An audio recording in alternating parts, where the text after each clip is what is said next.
মুমকিন আমার রাসূল তো সৃষ্টি মুমকিনের মধ্যে যিনি মুমকিনুল উজুদ, সৃষ্টির মধ্যে যিনি মুমকিনুল উজুদ, সর্বশ্রেষ্ঠ সৃষ্টি, তিনি হচ্ছে আমার রাসূল। তো মুমকিন মে কুদরত কাহা, চাঁদ দুই টুকরা করার ক্ষমতা আল্লাহর আছে। তো এই কুদরত মুমকিন মে কুদরত কাহা, আমার রাসূল তো খোদা নয়, আমার রাসূলের তো কুদরত নাই, কুদরতের কাজ আমার রাসূলের কাছ থেকে ঘুরে আসলো।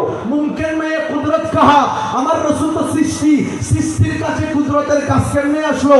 ওয়াজিব মে আবদিয়ত কাহা, আমার রাসূল তো খোদা নয়, খোদা হলে তো সৃষ্টি যে কাজ সেটা তো রাসূলের কাছে থাকতে পারে না।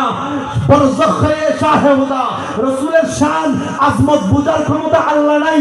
खुदा की अजमतें क्या है मोहम्मद मुस्तफा जाने, मकाम मुस्तफा क्या है मोहम्मद का खुदा जाने।